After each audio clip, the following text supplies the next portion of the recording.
In a quiet little town surrounded by lush green hills and thick woods, life moved at a slow pace.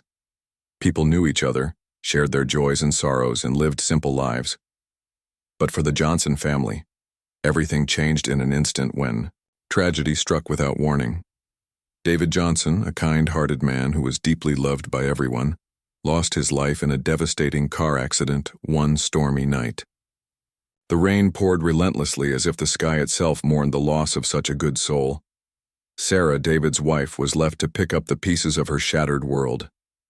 She had not only lost her husband, but also became solely responsible for raising their 3-year-old son, Ethan.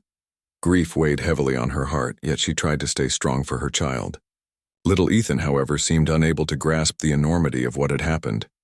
He often wandered around the house looking for his father, asking where Daddy had gone. It broke Sarah's heart every time he did this, but she patiently explained that Daddy wasn't coming back because he was now in heaven. The day of David's funeral arrived, casting a somber shadow over the entire town. Friends, neighbors, and relatives gathered at the local chapel to pay their respects. The air inside was heavy with sorrow as people filed past the open casket to say their final goodbyes. Sarah stood beside the coffin holding Ethan's hand, tightly, trying to keep herself composed despite the overwhelming grief. Her eyes were red from crying, and her voice trembled whenever someone offered condolences. Ethan, dressed in a tiny suit that looked too formal for his age, clung to his mother's leg. At first, he seemed confused by all the unfamiliar faces and the hushed whispers filling the room. But then something strange happened. As they approached the casket, Ethan suddenly stopped walking. His small body stiffened, and his wide eyes locked onto the polished wooden box containing his father's body. Everyone around them continued talking softly, unaware of the odd behavior unfolding right in front of them. Without saying a word, Ethan raised his chubby little arm and pointed directly at the coffin. His finger shook slightly, but his gaze remained fixed as though he saw something no one else could. A few people noticed and exchanged puzzled glances, but most assumed it was just a child's reaction to seeing his father lying so still. Sarah knelt down beside him, gently pulling his hand away. "It's okay, sweetheart," she whispered, brushing strands of hair off his forehead. "Daddy is resting now." But Ethan didn't calm down. Instead, he started mumbling under his breath, words that sounded like gibberish to those nearby. Some thought he might be repeating phrases he'd heard adults say about death, while others believed it was simply the ramblings of a confused toddler. Whatever the case, Sarah felt uneasy. There was something unsettling about how intently Ethan stared at the coffin, almost as if he expected it to move or speak. As more people came forward to offer sympathy, Sarah decided it was best to step aside with Ethan before he caused a scene. She led him to a corner of the room, bending down to meet his eye level. "What's wrong, baby?" she asked softly, searching his face for answers. Ethan blinked, up at her, his lower lip quivering. Then, in a voice barely audible, he said, "Daddy, not there." Sarah froze. For a moment, she couldn't breathe. Those 3 simple words sent chills running down her spine. What did he mean? Of course, David was there, in the coffin, ready to be laid to rest. Yet Ethan's expression was serious, devoid of the playful innocence typical of a child his age. It was as though he truly believed what he was saying. Trying to rationalize the situation, Sarah told herself that Ethan was too young to fully understand death. Perhaps he thought his father would magically reappear, or maybe he was just overwhelmed by the emotions swirling around him. Still, deep down, a part of her couldn't ignore the unease creeping into her mind. Why had Ethan reacted so strongly? And why did he keep pointing at the coffin? After the service ended, guests gradually dispersed, leaving Sarah alone with her thoughts. She carried Ethan back to their car, buckling him into his seat before sliding behind the wheel. As she drove home through streets slick with rain, she couldn't stop replaying the image of her son pointing at the coffin. Was it merely coincidence? Or was there something more to it? That evening, after putting Ethan to bed, Sarah sat alone, in the dimly lit living room, staring blankly at the wall. Photographs of happier times hung above the fireplace. Pictures of David laughing, playing with Ethan and holding Sarah close. Each frame served as a painful reminder of the void left behind. Tears streamed silently down her cheeks as she wondered how she would ever move forward without him. Meanwhile, upstairs in his bedroom, Ethan lay awake, clutching his favorite stuffed bear. His tiny brow furrowed in concentration as he gazed at the ceiling. Though he appeared calm, his mind buzzed with thoughts far beyond his years. Something, or someone, was calling to him, urging him to listen. And though he couldn't articulate it, he knew one thing for certain. Daddy wasn't really gone. Not completely. Back downstairs, Sarah eventually drifted off to sleep on the couch, exhausted from the emotional toll of the day. But even in her dreams, she couldn't escape the haunting memory of Ethan's outstretched finger and the cryptic words he'd spoken. Somewhere deep within her, a seed of doubt began to grow. Could her son somehow sense something she couldn't? Or was it all just a product of her grief-stricken imagination? Little did Sarah know, the events of that day were only the beginning of a journey that would challenge everything she believed about life, death, and the mysteries that lie between. In the days following David's funeral, life in the Johnson household felt heavy and surreal. The once lively home now echoed with silence, broken only by the occasional sound of Ethan playing quietly, or Sarah moving about aimlessly. Grief hung over them like a thick fog, making even the simplest tasks feel insurmountable. For Sarah, waking up each morning meant facing another day without David, while for Ethan, it meant navigating a world where his father was suddenly absent. Ethan, however, wasn't behaving like most children who had lost a parent. Instead of retreating into sadness or confusion, he seemed preoccupied, almost obsessed with thoughts of his father. During the day, he would sit cross-legged on the living room floor, staring at photographs of David that lined the walls. His chubby fingers traced the edges of the frames as if trying to reach out to him. At night, when Sarah tucked him into bed, he would beg her to leave the bedroom door open so he could see Daddy if he came back. At first, Sarah dismissed these behaviors as normal reactions to loss.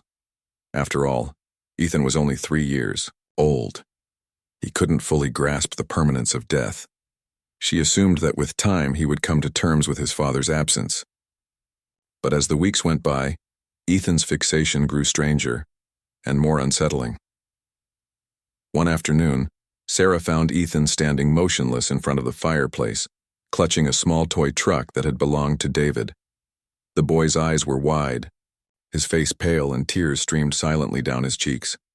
When Sarah knelt beside him and asked what was wrong, Ethan looked at her with an intensity that startled her. "Daddy wants me to find him," he whispered, his voice trembling but clear. Sarah's heart skipped a beat. She hugged him tightly, telling herself it was just a child's imagination running wild. Still, she couldn't shake the uneasiness creeping into her mind. What did Ethan mean by find him? David was gone. He had been buried weeks ago. Yet Ethan's words lingered in her thoughts long after she tucked him into bed that evening. The next day, things took an even stranger turn. As Sarah prepared dinner in the kitchen, she heard Ethan calling out from the living room. Rushing in, she found him standing by the window, his nose pressed against the glass as he peered outside. "Mommy, look," he exclaimed, pointing toward the yard. "Daddy's there." Sarah froze, her pulse quickening. She scanned the darkening yard, half expecting to see something, anything. But there was nothing except shadows cast by the setting sun. "Ethan, sweetheart," she said gently, kneeling beside him. "Daddy isn't here, remember? We talked about this." But Ethan didn't listen.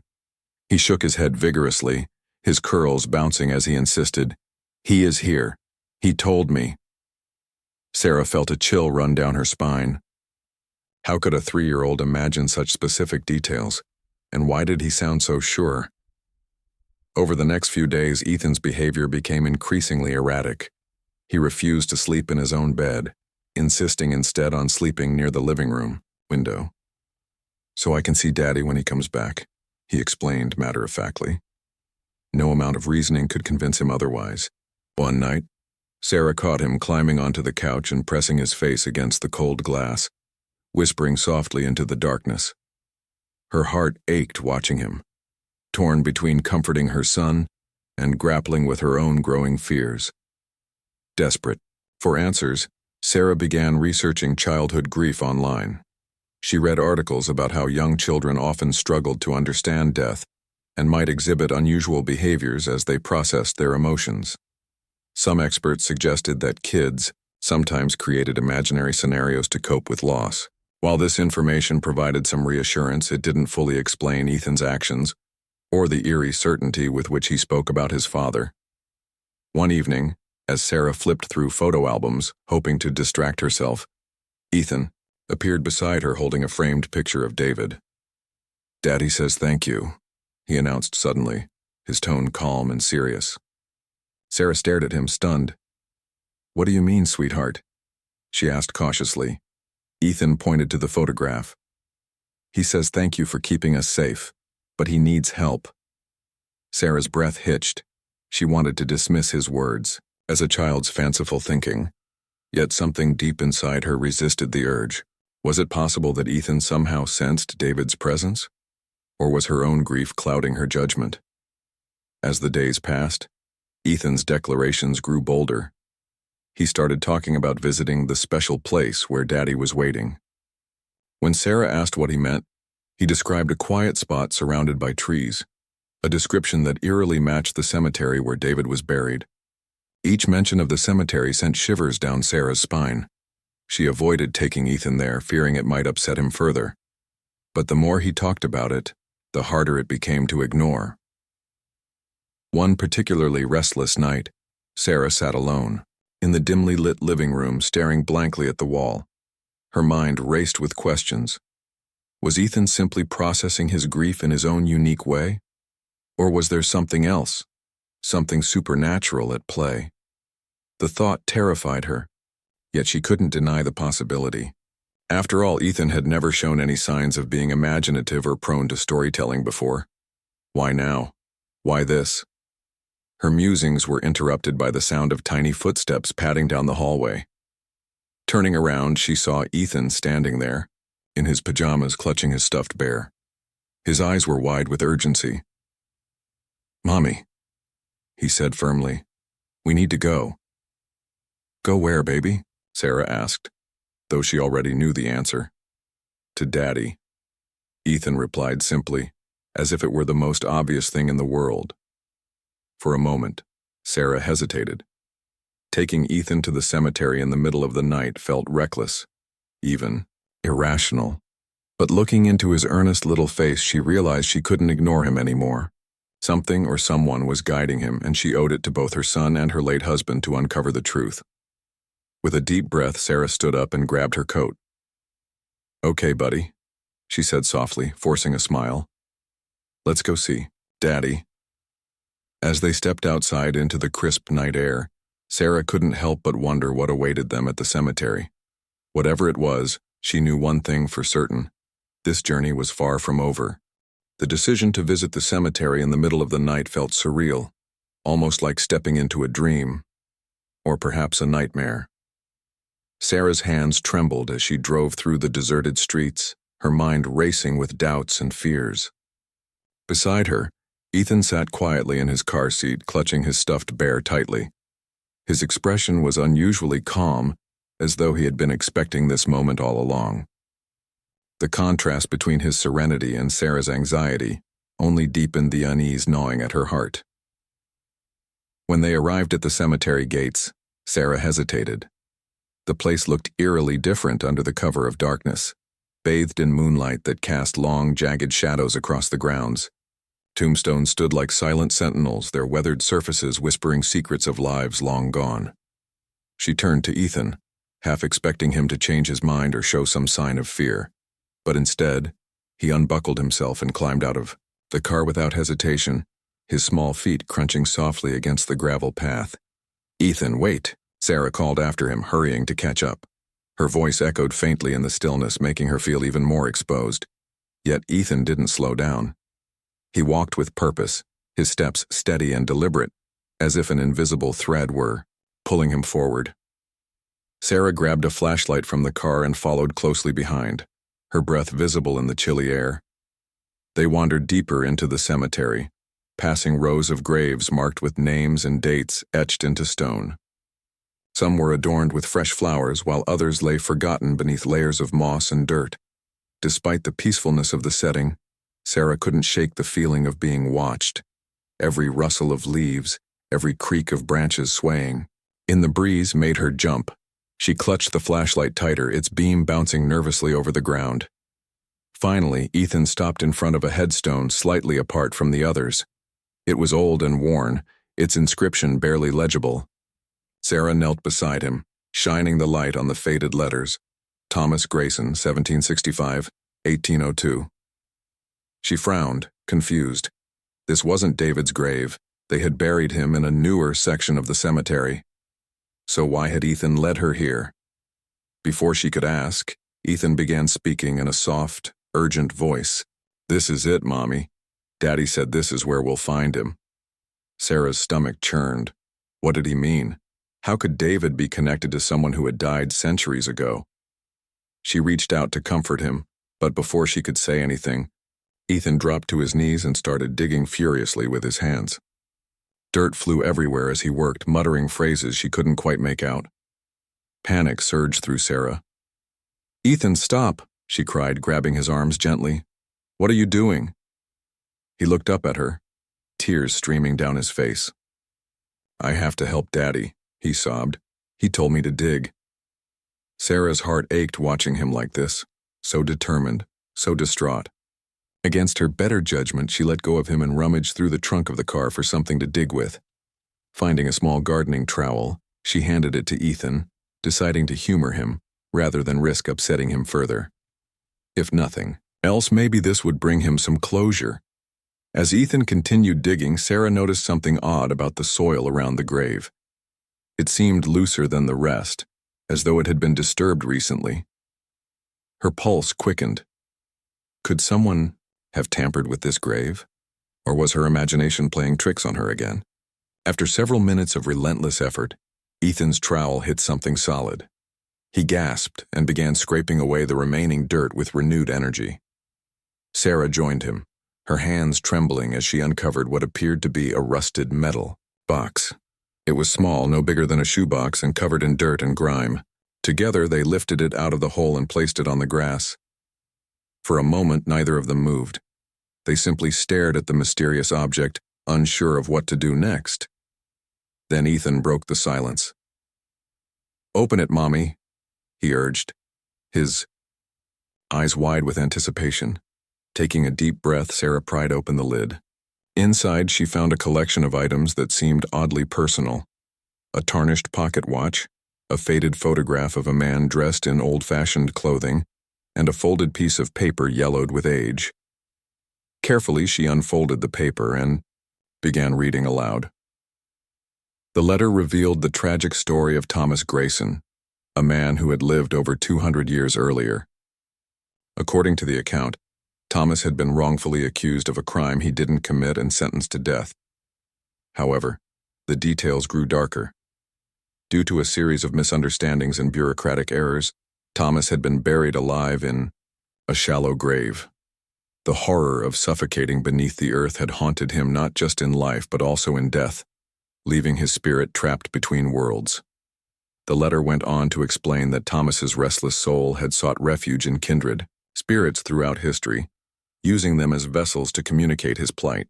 David Johnson, it seemed, had unknowingly become one such vessel shortly before his untimely demise. The connection between the two men was unclear, but the implication was undeniable. David's death may not have been entirely random. Perhaps fate, or something beyond it, had brought him here to right an ancient wrong. As Sarah read the final lines of the letter, Ethan perked up, nodding vigorously as if confirming everything she had just said.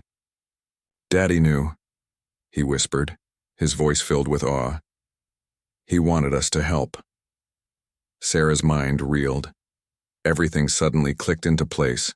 The strange behavior, the cryptic messages, the inexplicable pull toward this particular grave. David hadn't abandoned them. He had guided them here. And now it was up to her and Ethan to finish what he had started. Clutching the box tightly, Sarah stood up and took Ethan's hand. "We'll help him, baby," she promised, her voice steady despite the storm raging inside her. "Together we'll set him free." Under the watchful gaze of the stars above, mother and son made their way back to the car, carrying with them not just the weight of grief, but also a newfound sense of purpose. Whatever lay ahead, they would face it together, and in doing so, honor the memory of the man they both loved. The ride back home from the cemetery felt surreal, as though reality itself had shifted. Sarah gripped the steering wheel tightly, her knuckles white against the dim glow of the dashboard lights. Beside her, Ethan sat quietly, clutching the rusted metal box they had unearthed. His small hands traced its edges absent-mindedly, his face calm yet thoughtful, a stark contrast to the whirlwind of emotions swirling inside Sarah. As they pulled into the driveway, Sarah hesitated before turning off the engine. She wasn't sure what to do next. The weight of what they'd discovered, the tragic story of Thomas Grayson and his connection to David, felt overwhelming. Yet, she knew one thing for certain. They couldn't ignore it. Whatever force had led them to that grave, whatever message David was trying to convey, demanded action. Inside the house, Sarah placed the box carefully on the dining table and spread out its contents. The pocket watch, though tarnished, still held traces of intricate craftsmanship. Its delicate hands were frozen at 3:17, a time that sent shivers down her spine. Had Thomas Grayson's life ended at that exact moment? The faded photograph depicted a man with sharp features and piercing eyes, dressed in clothing that clearly belonged to another era. But it was the letter that drew most of her attention. Written in elegant cursive handwriting, it detailed not only Thomas's plight, but also instructions for helping him find peace. Sarah read the letter aloud again, this time more slowly, letting each word sink in. According to the text, Thomas's spirit could only be freed through a ritual performed at dawn.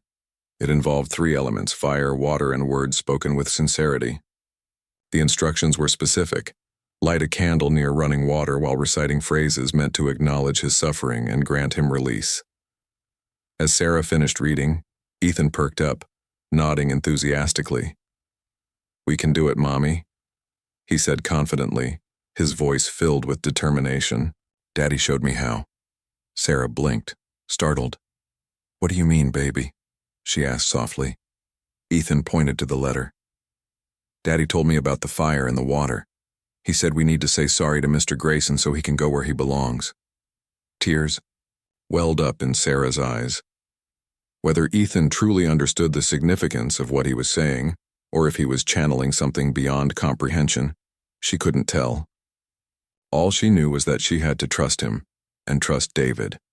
If there was even the slightest chance that completing this ritual would bring closure, not just for Thomas Grayson but also for their family, she owed it to everyone involved to try.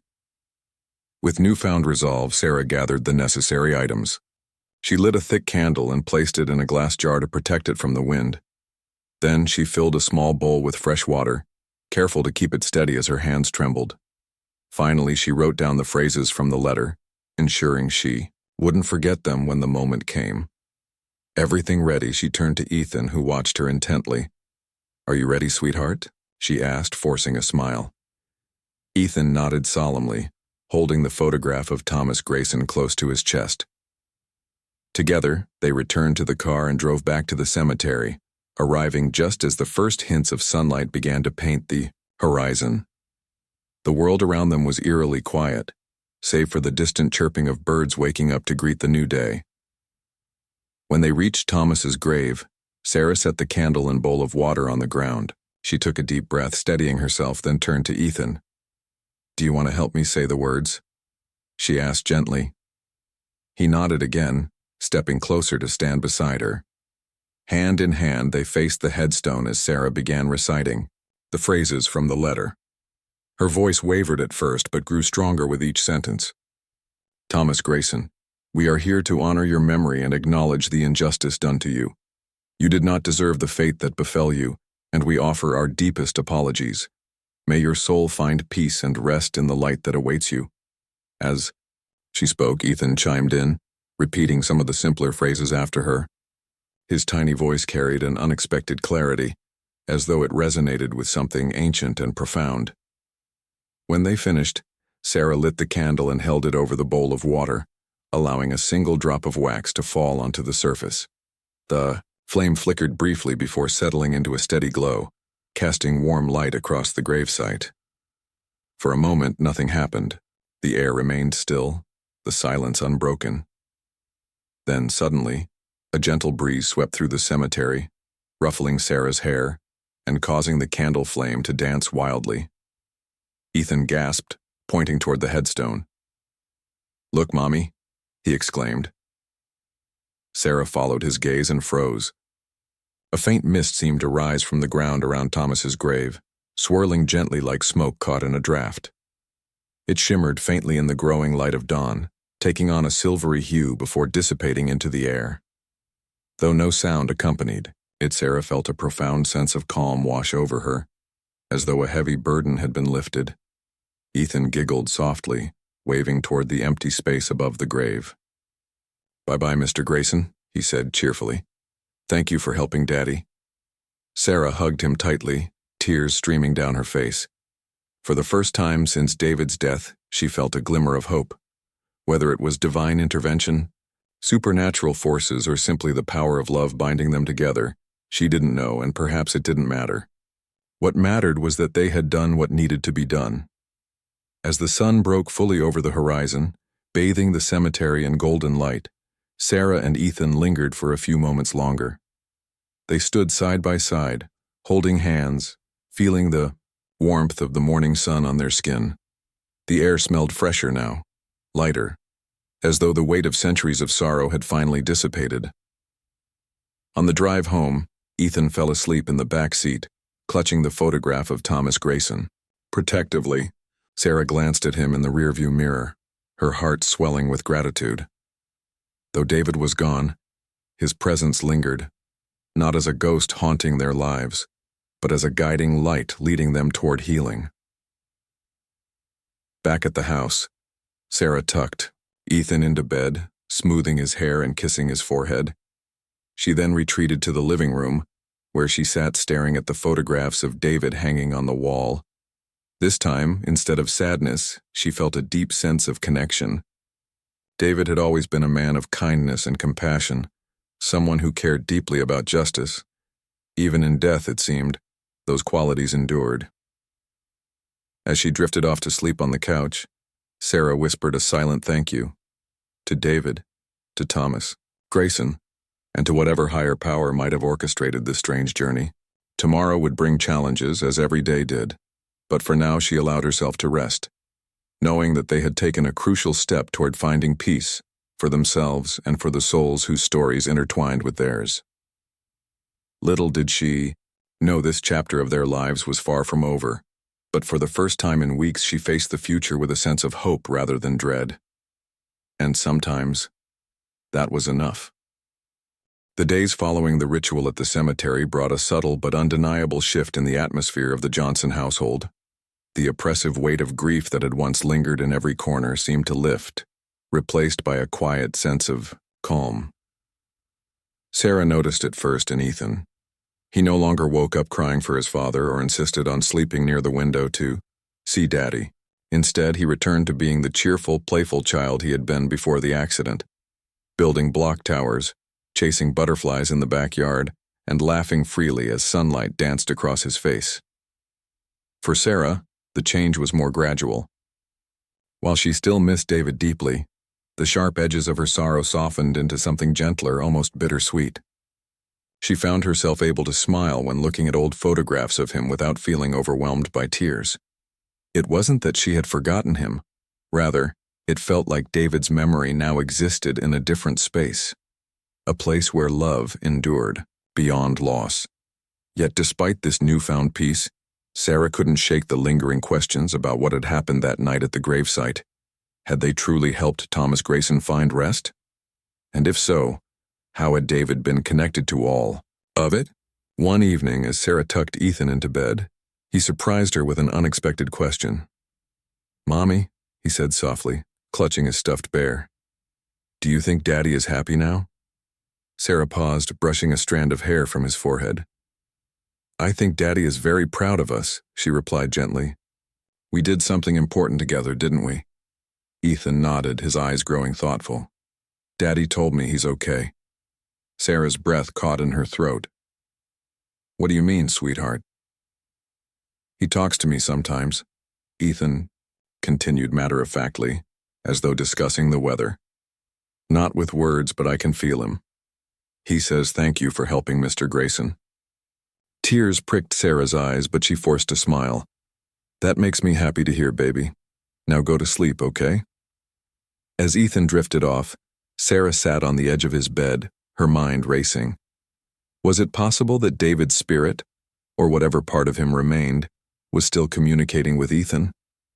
Or was her son simply processing their recent experiences in his own unique way?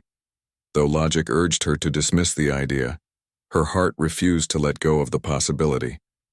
After everything they had been through, she couldn't deny that there were forces at work beyond her understanding.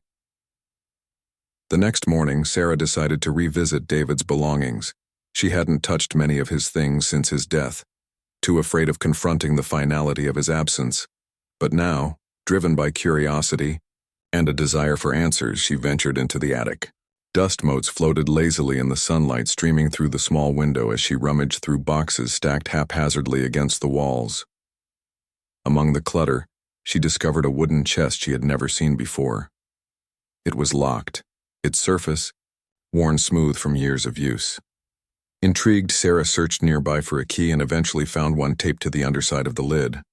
Unlocking the chest, she opened it carefully, revealing a trove of items that sent chills down her spine. Newspaper clippings about unsolved mysteries, handwritten notes detailing paranormal encounters, and journals filled with David's neat handwriting. Flipping through the pages, Sarah realized that David had been fascinated by the supernatural long before his death.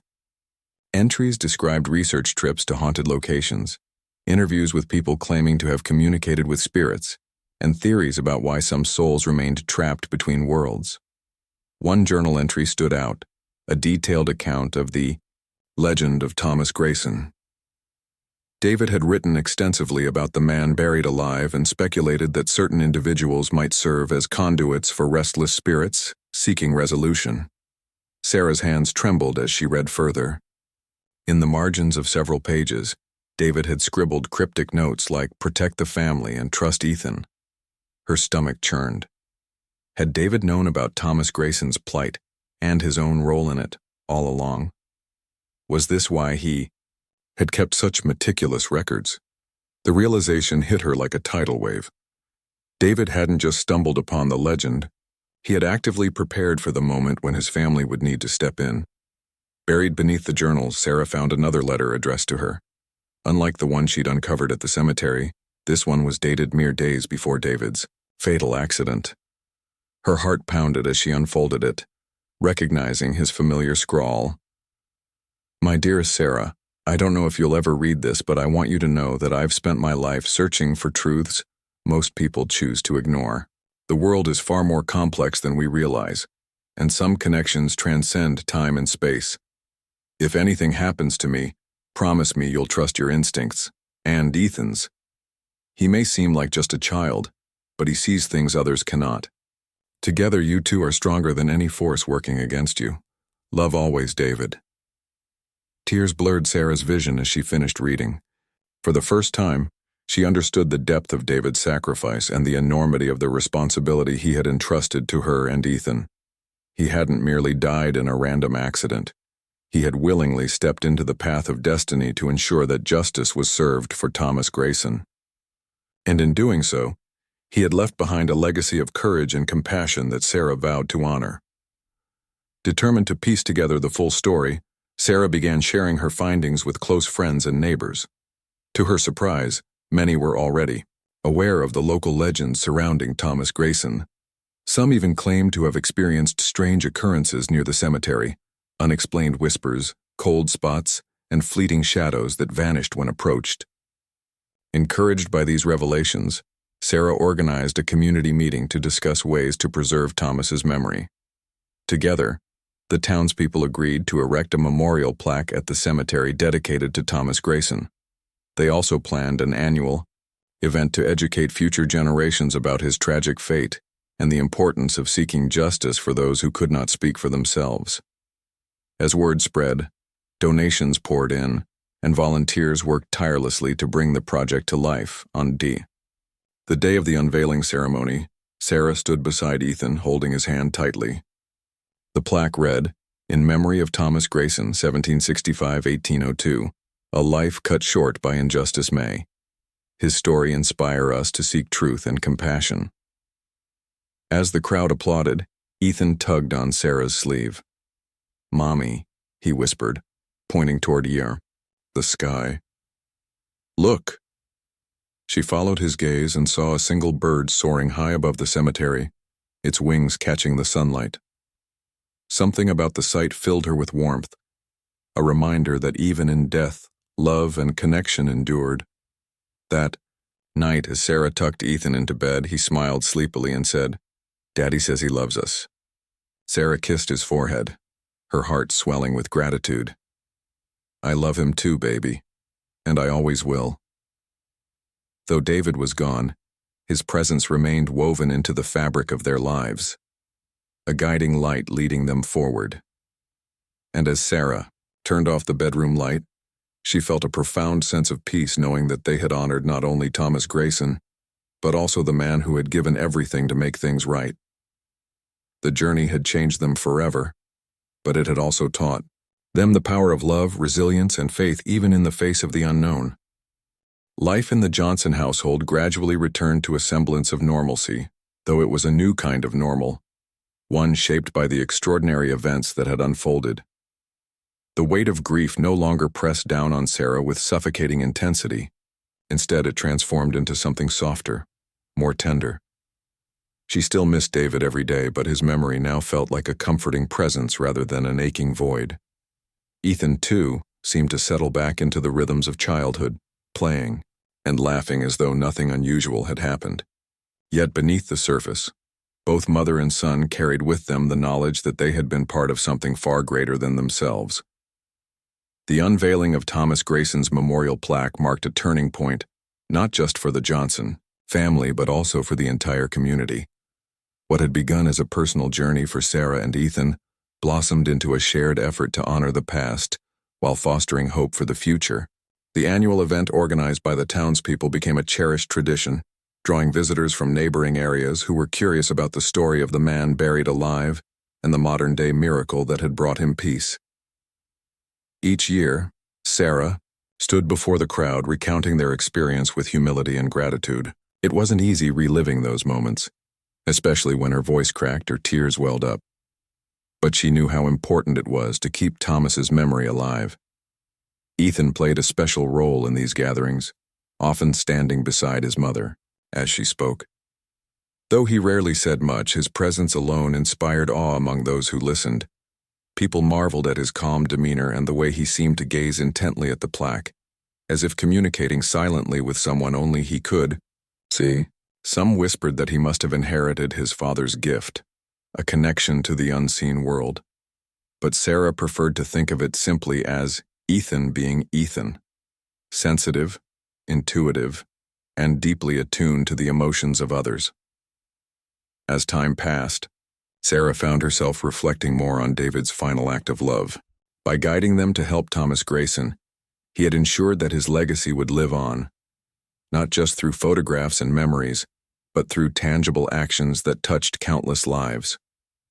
The cemetery, once a place of sadness and fear, became a symbol of healing and unity. Families visited regularly to pay their respects, leaving flowers and handwritten notes expressing gratitude for the lessons they had learned. One particularly poignant message read, "Thank you for reminding us that even in darkness there is light, and that justice can be found, no matter how long it takes." For Sarah, the most profound change came in the way she viewed life itself. Before David's death, she had believed in a straightforward, linear path where cause led to effect and endings were absolute. Now she understood that life was far more intricate, woven together by threads of mystery and meaning that defied explanation. She didn't pretend to have all the answers.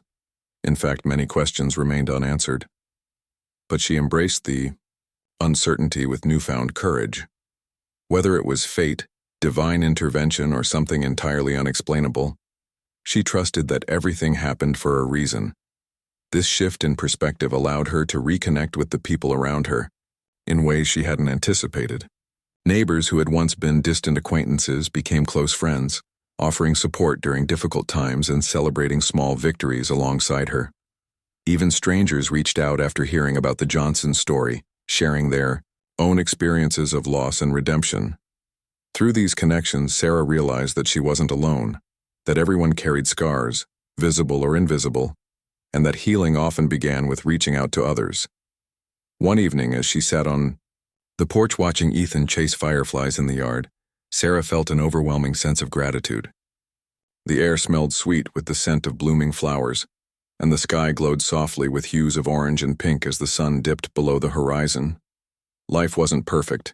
It never would be. But it was beautiful in its imperfection. She thought about David and wondered if he could see them now wherever he was. Did he feel proud of what they had accomplished? Did he know how much they still loved him? Her musings were interrupted by Ethan bounding up the steps, his cheeks flushed with excitement.